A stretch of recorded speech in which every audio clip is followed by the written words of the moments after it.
여러분, 우리가 살펴보고 있는 룻기를 시작할 때 우리가 어떤 질문을 가지고 룻기를 시작했는지 여러분 기억하십니까? 바로 내 인생에 생각지도 못한 흉년과 같은 풍랑이 불어오면 우리 믿는 사람들은 과연 어떻게 해야 하느냐, 이런 질문으로 룻기는 시작되었습니다. 이에 대해 룻기 1장이 우리에게 뭐라고 대답해 주었습니까? 먼저는 그런 풍랑 속에서 여전히 내 손을 꽉 붙잡고 계시고 여전히 나를 돌보시는 하나님을 느끼고 바라볼 수 있어야 한다는 것입니다.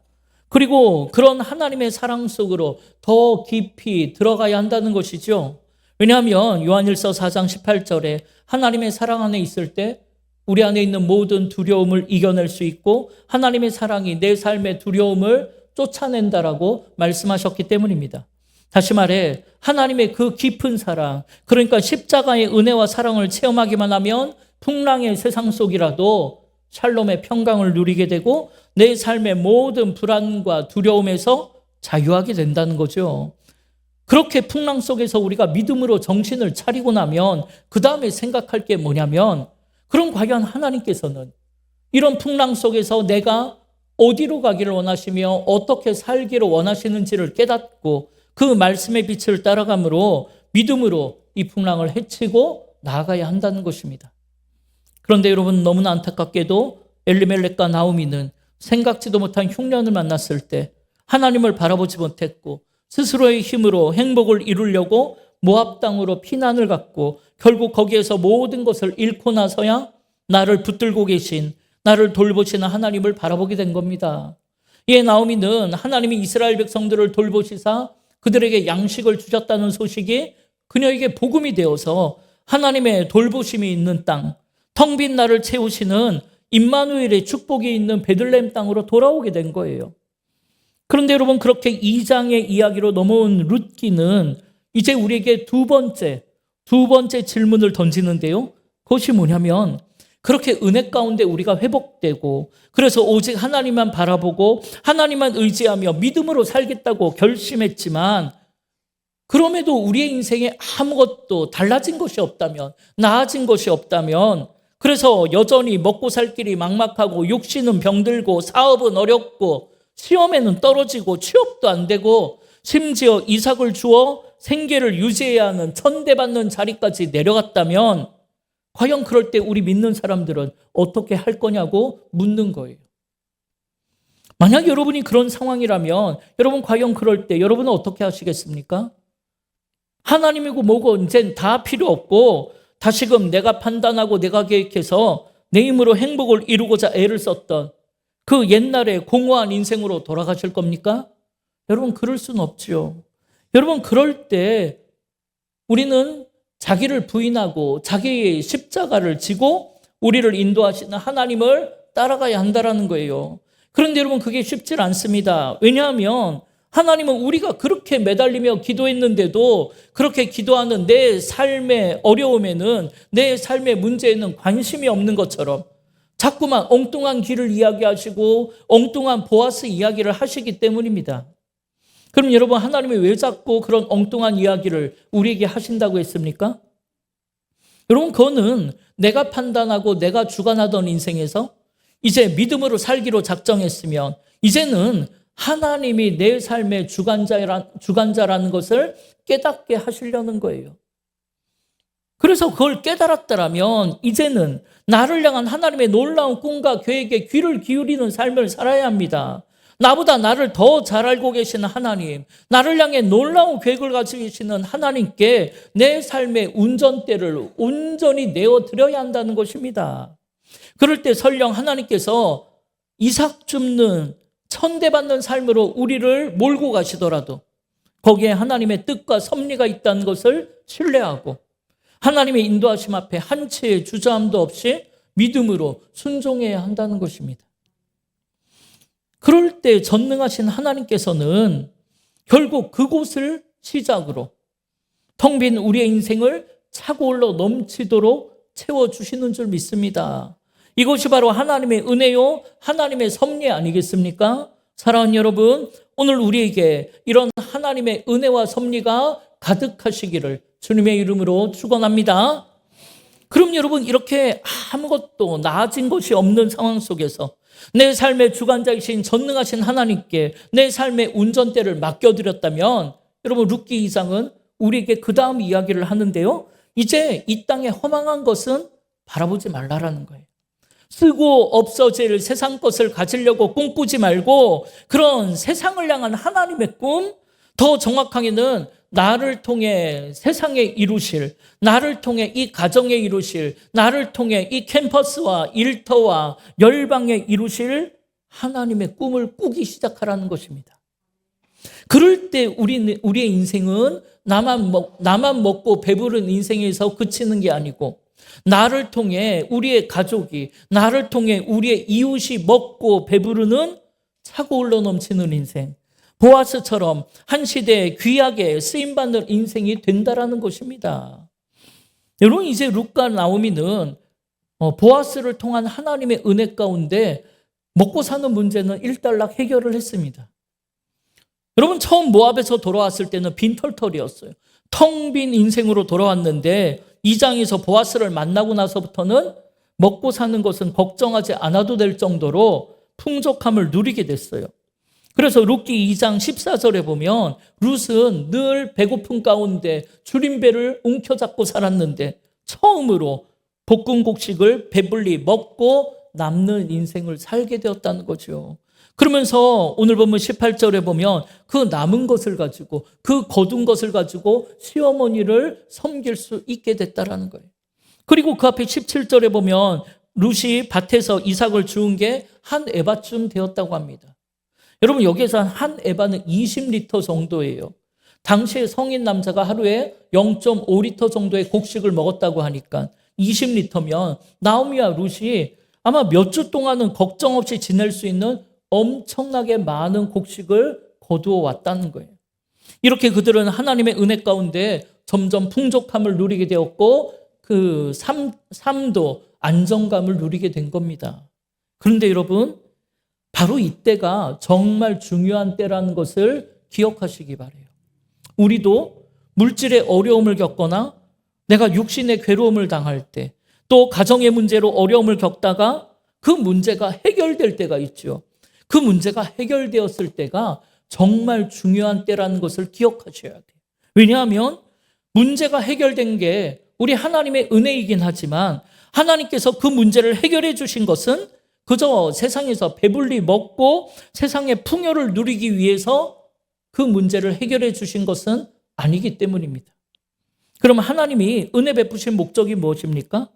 그건 여러분 그 문제가 해결되는 과정을 통해서, 그러니까 병이 낫는 과정을 통해, 자녀들의 문제가 해결되는 과정을 통해 시험에 합격하고 취업을 하게 되고 또 모든 문제가 해결되는 그 과정을 통해 나와 함께 하신 하나님, 내 삶에 이 문제를 주관하신 하나님을 더 깊이 체험하게 하는 것, 이게 은혜 베푸신 목적이고 그 이후에는 나를 향한 하나님의 뜻과 비전을 깨닫고 하나님의 말씀을 따라 주님이 다스리는 인생을 살게 하는 것, 이게 우리에게 은혜를 베푸신 목적이라는 거예요.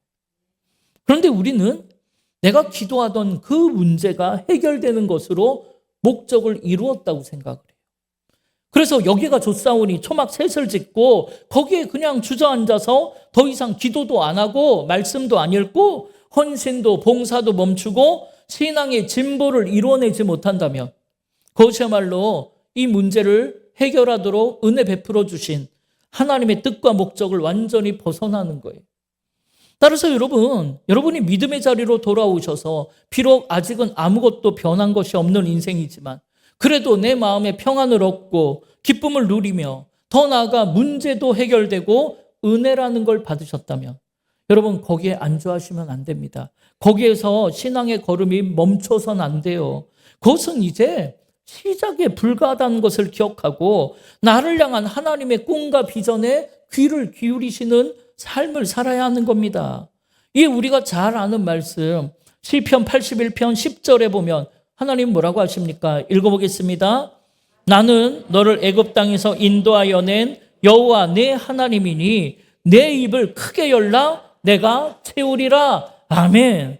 여러분, 저는 이 말씀이 오늘 우리의 삶에 말씀하시는 하나님 아버지의 음성인 줄 믿습니다. 여러분, 거기에 안주하지 마세요. 은혜 한번 받았다고, 문제 한번 해결했다고 거기에 만족하는 인생이 되지 말고 입을 더 크게 벌리세요. 그리고 믿음의 그릇을 더 크게 마련하세요. 그러면 그 그릇의 크기가 얼마든지 간에 우리 하나님이 그곳을 차고 흘러 넘치도록 채워주시는 줄 믿습니다. 따라서 오늘 우리가 주의해야 할 것은 잔잔한 바다, 내 인생에 순풍이 불어와서 잔잔한 바다가 되었다고 거기에서 안주하는 신앙이 되지 마시길 바라요. 은혜 받은 변화산 위에 초막 셋을 짓고 거기에 머무르고자 하는 신앙을 주의해야 합니다. 이는 배부르게 먹고도 남을 한 에바의 풍성함을 누리고 있으니까 이제 더 이상 입을 벌리지 않는 인생이에요. 오늘 우리는 이런 영적 포만감을 경계하셔야 돼요. 그것이야말로 사탄이 주는 생각이고, 여러분, 우리가 배우는 잠언 6장 10절의 권면대로 좀 더 자자, 좀 더 졸자, 좀 더 누워있자 하는 신앙이고, 그런 신앙이야말로 여러분 허망한 황혼을 맞이하게 되는 신앙이라는 것입니다. 여러분이 여러 가지 훈련을 했고 또 은혜 받았다고 해서 훈련과 사명의 삶을 멈추고 거기에 머물러서는 안 돼요. 여러분, 어떤 일에 최고가 된 대가들도 그 감이 떨어지지 않게 매일매일 연습하고 훈련한다고 하잖아요. 신앙도 마찬가지입니다. 신앙생활도 더 훈련하고 더 연습해야 돼요. 그리고 신앙생활도 앞으로 가지 않으면 퇴보하는 거예요. 앞으로 가든지 퇴보하든지 둘 중에 하나여야 합니다. 따라서 오늘 우리는 한 에바의 포만감에 안주하지 말고 이 땅의 것으로부터 내가 자유하는 법을 배웠으면 이제는 나를 향한 또 이 땅을 향한 하나님의 꿈을 꾸는 인생으로 한 단계 넘어가셔야 한다는 것입니다. 여러분, 오늘 나오미가 그런 영적인 감과 그런 믿음을 소유한 사람이에요. 여러분, 그녀는 한 에바의 많은 양식을 가져온 며느리 룻에게 묻습니다. 오늘 보면 19절에 보면 시어머니가 그에게 이르되 오늘 어디서 주었느냐, 어디에서 일을 하였느냐, 너를 돌본 자에게 복이 있기를 원하노라 하니 룻이 누구에게서 일했는지를 시어머니에게 알게 하여 이르되 오늘 일하게 한 사람의 이름은 보아스니이다 하는지라. 여러분, 지금 나오미는 룻에게 이 많은 걸 다 어디에서 주었느냐고, 오늘 네가 어디에서 일을 했냐고 묻습니다. 왜냐하면 룻이 가져온 많은 양의 이삭과 또 볶은 곡식을 보니까 이건 누가 챙겨주지 않으면, 누가 돌봐주지 않으면 이런 일은 일어날 수 없다고 생각했기 때문이죠. 그런데 여러분, 이에 대해 룻이 뭐라고 대답합니까? 룻이 시어머니에게 오늘 일하게 한 사람의 이름은 보아스입니다 대답해요. 여러분, 여기에서 중요한 게 뭡니까? 지금 나오미가 뭐라고 물어요? 어디에서 일했냐고, 어떻게 이 많은 곡식과 음식을 가져왔냐고, 어디에서 어떻게라고 물어요. 그런데 룻은 어디에서 어떻게라고 대답하지 않고 누가 나에게 이런 많은 양의 곡식을 주게 했는지 이 누가에 더 중점을 두고 이야기를 해요. 그래서 오늘 나를 일하게 한 사람은 바로 보아스라고 대답을 하는 겁니다. 여러분은 어디에 중점을 두고 어디에 관심을 두고 사십니까? 여러분도 어디에서 일을 하느냐가 중요합니까? 그리고 어떻게 그 많은 돈을 모을 수 있느냐, 벌 수 있느냐, 이게 중요합니까? 거기에 가치를 두는 인생입니까? 아니면 어디에서 어떻게가 아니라 누구를 만나느냐, 이거에 내 가치를 두고 내 관심을 두고 누구와 함께 일을 하고 누구와 함께 살고 있느냐, 여기에 가치를 두는 인생입니까? 여러분, 이에 대해 성경은 어디에서 일하느냐, 어떻게 그걸 했느냐, 이거보다는 누구와 함께 누가 그 일을 이루었느냐, 이거에 훨씬 더 중요하다고 말하고 있는 거예요. 이 룻은 오늘 어디에서 일하고 거기에서 이렇게 많은 이삭을 주었다는 것보다는 보아스라는 사람을 내가 만났고 그를 통해 이런 일이 일어났다는 것에 대해 감격했고 이걸 나오미에게 알려주고 싶었던 거예요. 이에 나오미는 그 사람이 보아스라는 사람이라는 이름을 딱 듣자마자 이는 텅 빈 자신의 인생을 채워줄, 하나님의 은혜와 섭리라는 것을 느끼게 되었고, 그래서 이제 먹고 살 길은 해결됐다라는 그런 희망에 안주하지 않고 텅 빈 나를 채우시고 나에게 은혜 베푸실 전능하신 하나님이 하실 일, 그 하늘의 꿈을 바라보는 인생으로 한 단계 업그레이드 됐다라는 거예요. 예, 오늘 우리도 먼저는 나에게 하나님의 은혜를 느끼게 하고 하나님을 바라보게 만드는 그런 사람을, 그런 보아스와 같은 사람을 만나기를 소원하시기 바랍니다. 그리고 그런 축복의 통로를 통해 하나님의 꿈, 하늘의 비전을 바라보는 믿음이 있기를 주님의 이름으로 축원합니다. 그런 의미에서 오늘 나오미는 룻에게 아주 중요한 이야기를 하는데요. 20절에 보니까 나오미가 룻에게 이르되 그 사람은, 보아스는 우리와 가까운 친족이니까 우리 기업을 물을 자 중에 하나라고 이야기를 해요. 여러분, 여기에서 나오는 기업을 물을 자라는 나오미의 말은 이 룻기에서 아주 중요한 개념입니다. 여러분, 여기에서 기업을 물을 자는 원어로 고엘이라는 단어를 써요. 그런데 이 고엘이라는 단어가 성경에 처음으로 쓰인 곳은 야곱이 요셉을 축복하는 장면에서 쓰였어요. 그게 창세기 48장 16절인데요. 우리 함께 읽어보겠습니다. 나를 모든 환난에서 건지신 여호와의 사자께서 이 아이들에게 복을 주시오며 이들로 내 이름과 내 조상 아브라함과 이삭의 이름으로 칭하게 하시오며 이들이 세상에서 번식되게 하시기를 원하나이다. 아멘. 여러분, 여기에서 여호와께서 나를 모든 환난에서 건지신다고 할 때 그 건지다가 바로 고엘이라는 단어예요. 그러니까 고엘은 한 사람을 모든 환난에서 건져내다, 이런 뜻이 있어요.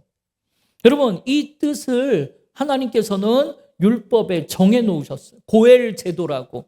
여러분, 그게 레위기 25장 23절에서 25절 말씀입니다. 읽어보겠습니다. 토지를 영구히 팔지 말 것은 토지는 다 내 것임이니라.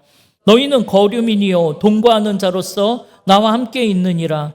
너희 기업에 온 땅에서 그 토지 무르기를 허락할지니 만일 내 형제가 가난하여 그의 기업 중에서 얼마를 팔았으면 그에게 가까운 기업 물을 자가 와서 그의 형제가 판 것을 물을 것이요. 아멘. 이렇게 고엘 제도는 친족 중에서 어떤 사람이 어려움을 당해 너무나 가난해져서 유산으로 물려받은 땅을 어쩔 수 없이 팔게 되었다면 가까운 친족 중에 한 사람이 그 땅을 자기가 다시 사서 그 사람에게 돌려주는 제도가 고엘 제도예요. 이는 가족 중에 종으로 팔려간 사람에게도 마찬가지이고, 남편이 죽고 홀로 된 여자가 있으면 이도 가까운 친족 중에 한 사람이 그녀를 아내로 맞아서 신분을 회복시켜주는 제도가 고엘 제도예요. 이렇게 고엘 제도는 약자를 돌보시는 하나님의 은혜와 사랑인 거예요. 여러분, 이건 사람에게서 나올 수 있는 제도가 아니에요. 이건 오직 하나님으로부터 나오는 그런 은혜와 사랑인 거예요. 이에 나오미는 보아스를 통한 하나님의 은혜를 맛보며 입을 더 크게 벌려서 고엘의 꿈, 하늘의 꿈을 꾸기 시작한 겁니다. 이렇게 나오미는 그저 먹고 배부른 한 끼 해결하는 한 에바의 식량에 안주하지 않고 이를 하나님이 주신 은혜라고 생각을 해요. 그리고 하나님이 주신 꿈이라 믿고 하나님께서 자신들에게 보아스라는 이 고엘을 통해서 놀라운 은혜를 주실지도 모른다는 거룩한 꿈을 꾸기 시작한 거예요. 따라서 오늘 우리도 지금의 현실이 편하고 좋다고 해서 여러분 거기에 안주하지 말고, 또 반대로 지금의 상황과 형편이 어렵다고 해서 여러분 절망하지도 말고 원망하지도 말고 포기하지도 말고 앞으로 우리의 인생에 역사하실 그 전능하신 하나님을 더욱더 기대하고 더 큰 꿈을 꾸시기를 바랍니다.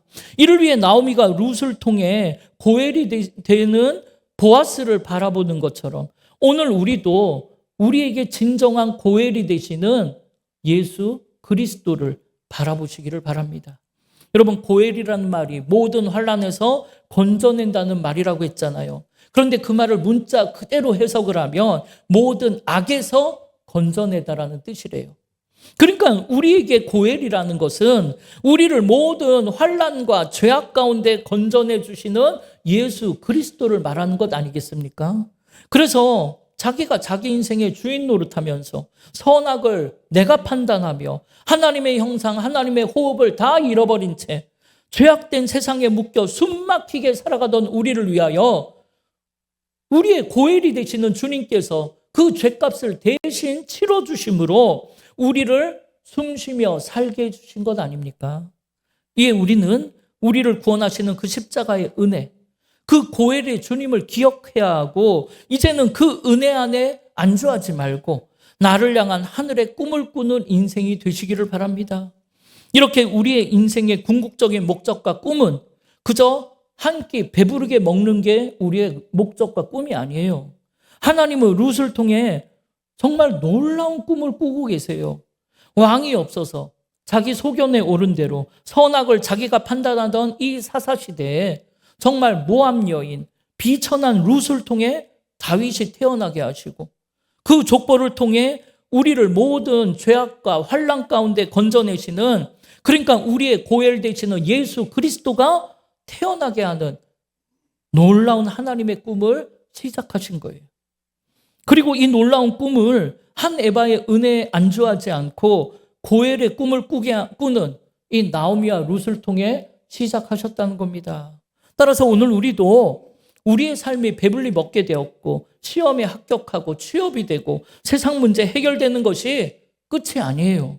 그 배부른 뒤에, 시험에 합격한 후에, 취업이 된 후에, 문제가 해결된 뒤에 진짜 하나님의 놀라운 꿈과 비전은 그때부터 시작된다는 것을 기억하고 여러분 그때부터 진짜 하나님의 꿈을 꾸는, 하늘의 꿈을 꾸는 인생이 되시기를 바랍니다. 이에 우리가 잘 아는 시편 23편에 다윗이 뭐라고 합니까? 여호와가 나의 목자가 되셔서 내게 부족함이 없는 것도 너무나 좋고 푸른 풀밭 쉴 만한 물가로 인도하시는 것도 너무나 좋고 주의 지팡이와 막대기가 나를 지켜주시는 것도 너무나 좋지만 마지막 6절에 다윗이 뭐라고 고백합니까? 우리 함께 읽어보겠습니다. 내 평생에 선하심과 인자하심이 반드시 나를 따르리니 내가 여호와의 집에 영원히 살리로다. 아멘. 여러분 지금 다윗이 어떤 꿈을 꿔요? 내가 여호와의 집에 영원히 살고 싶다고 꿈꿉니다. 여러분 이렇게 다윗은 평생에 하나님 은혜와 축복 가운데 사는 인생이에요. 그런데 그는 그런 현실, 그런 은혜와 축복에 안주하지 않고 날 향한 하나님의 꿈이 있다는 것을 깨닫고 그 하나님의 꿈을 이루고자 믿음으로 달려가겠다는 거예요. 그러니까 만약에 오늘 여러분이 지금 나에게 닥친 풍랑 속에서 내 손을 붙잡아 주시고 풍랑을 잔잔케 하시는 하나님의 은혜라는 것을 조금이라도 체험하셨다면 그런 한 에바를 통해 한 끼 배불리 먹는 것에 안주하는 인생이 되지 말고 영원히 거할 하나님의 나라를 바라보는 인생이 되어야 한다는 것입니다. 다시 말해 이제는 한 에바를 바라보는 먹고 배부른 인생, 세상의 부유함을 꿈꾸는 인생이 아니고 그런 한 에바가 있고 없음에 흔들리지 않는 인생, 그 너머에 하나님의 꿈과 비전을 바라보는 인생이 되어야 한다는 거예요. 이것이 오늘 룻기 2장이 우리에게 말해주고 있는 하나님의 음성이라는 것입니다. 여러분 이렇게 우리 주님은 단순히 우리의 먹고 사는 문제를 해결하러 오신 분이 아니에요. 우리의 병을 고치기 위해, 귀신을 쫓아내기 위해, 문제를 해결하기 위해 이 땅에 오신 분이 아니라는 거예요. 우리 주님은 우리를 모든 환난과 죄악으로부터 건져내 주심으로 우리에게 구원의 감격, 영생의 기쁨을 영생의 기쁨 가운데 하늘을 바라보며 살게 하려고 오신 거예요. 이를 위해 빌립보서 2장 6절에 보면 예수님은 근본 하나님과 본체이시나 하나님과 동등됨을 취할 것으로 여기지 아니하시고 오히려 자기를 비워 종의 형체를 가지사 사람들과 같이 되셨고 사람의 모양으로 육신을 입고 이 땅에 오셔서 자기를 낮추시고 죽기까지 복종하셨으니 곧 십자가의 죽으심이라는 거예요.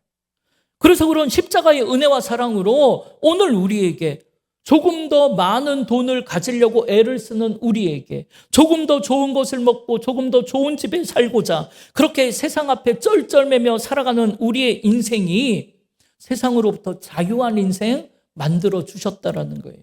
그래서 이 땅을 바라보는 인생이 아니라 사방이 막혀 있어도 열려있는 하늘을 바라보며 사는 인생이 되라는 거예요. 그래서 여러분, 하나님의 꿈과 비전을 바라보고 그 꿈을 이루는 인생, 보석처럼 빛나는 인생이 되게 하시려는 겁니다. 그런데 여러분, 모압과 같은 이 세상에 물들어 사는 우리는 그런 꿈은 관심이 없다는 거예요. 그저 나도 한 에바를 가지고 배불리 먹는 인생이 되기만을 꿈꾸는 거죠. 나도 오병이어의 기적을 맛보고 병을 고치고 문제가 해결되고 30배, 60배, 100배의 돈을 버는 그런 인생이 되었으면 좋겠다라고 꿈꾸는 거예요. 여러분, 오늘 우리의 시야가 그런 꿈을 꾸는 이 땅에서 저 하늘로 우리의 시야가 높아지기를 바랍니다. 그래서 이 땅에서 경험하는 그런 한 에바의 은혜 뒤에 십자가의 은혜가 있다는 것을 바라보고 그 십자가의 은혜를 통해 날 향한 하나님의 꿈과 비전을 믿음으로 바라보는 그런 축복의 삶이 되기를 바랍니다.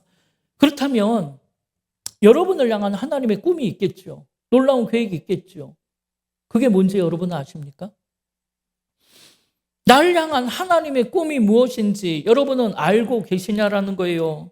물론 우리 각자의 상황과 형편이 다르니까 우리 모두를 향한 하나님의 꿈은 다 다르겠지요. 그러나 오늘 룻기에서는 오늘 우리에게 두 가지의 꿈을 꾸라고 이야기를 해요. 하나는 만약에 여러분의 삶이 남의 밭에서 이삭을 줍는 이 룻과 같은 어려운 인생이라면 먼저는 보아스와 같은 사람을 만나기를 꿈꾸라는 겁니다.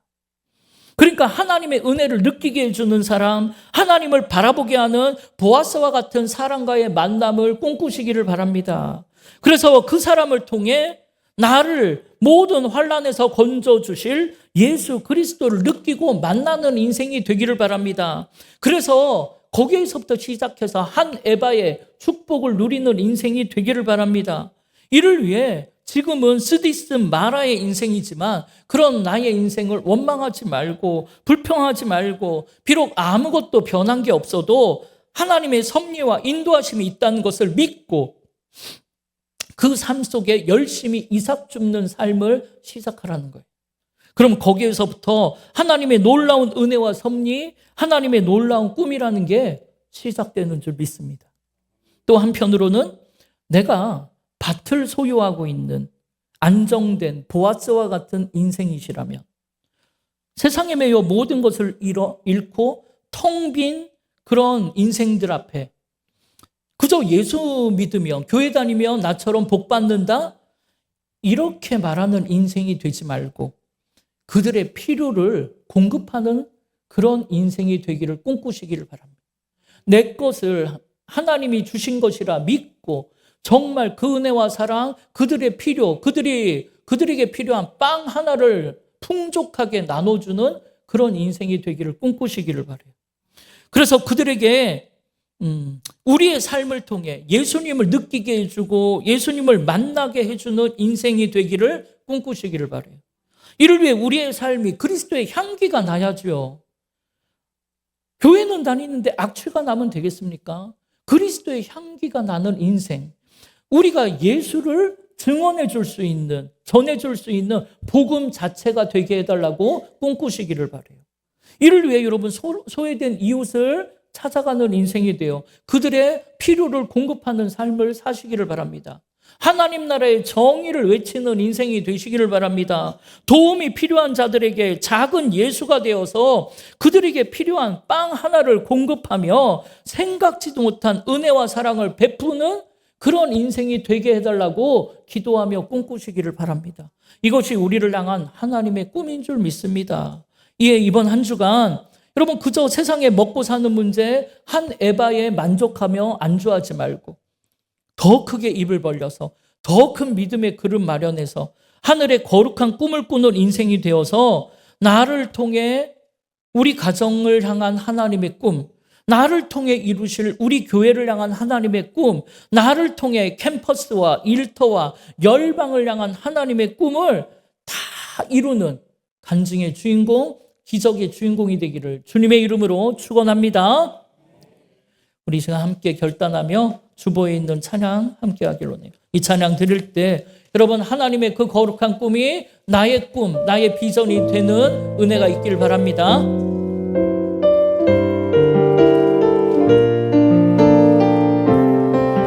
함께 고백합시다. 이 세상을 살아가는 동안에, 이 세상을 살아가는 동안에 나의 힘을 의지할 수 없으니 기도하고 낙심하지 말 것은 주께서 참 소망이 되심. 우리 다시 한번 고백합시다. 이 세상을 살아가는 동안에 나의 힘을 의지할 수 없으니 기도하고 낙심하지 말 것은 주께서 참 소망이 되심. 하나님의 꿈이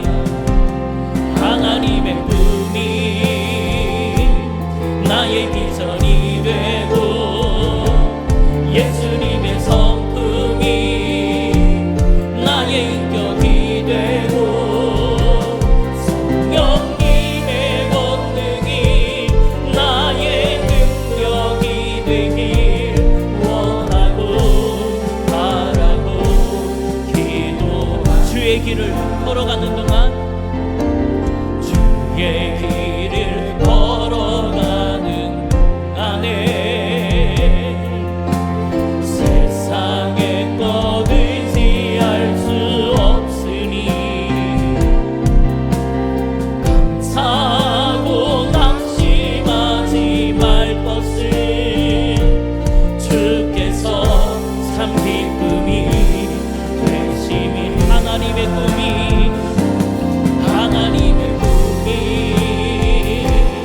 나의 비전이 되고 예수님의 성품이 나의 인격이 되고 성령님의 권능이 나의 능력이 되길 원하고. 우리 다시 한번 고백합시다. 하나님의 꿈이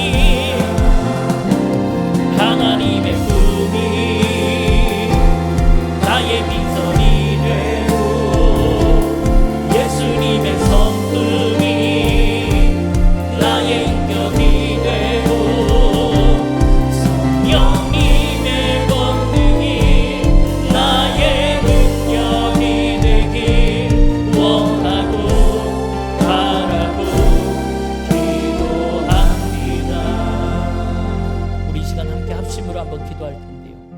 여러분, 지금 여러분의 마음을 솔직하게 이야기해 보세요. 여러분은 지금 어떤 인생을 소원하며 어떤 꿈을 꾸고 있습니까? 여러분, 그저 시험에 합격하고 취업하고, 여러분 결혼 잘해가지고, 여러분 좋은 집에 살고 좋은 차를 몰고 더 좋은 먹을 것을 먹고, 여러분 이런 세상의 꿈으로 여러분 그런 꿈을 꾸고 계십니까? 여러분, 그런 꿈에 안주하지 마세요. 여러분, 그 너머에 십자가의 은혜와 사랑이 있고, 그 십자가의 은혜와 사랑을 통해 우리의 모든 환난에서 우리를 건져내시는 하나님의 놀라운 꿈이 있다는 것을 기억하십시오. 여러분, 그 꿈이 무엇인지 알게 해달라고 기도하십시오.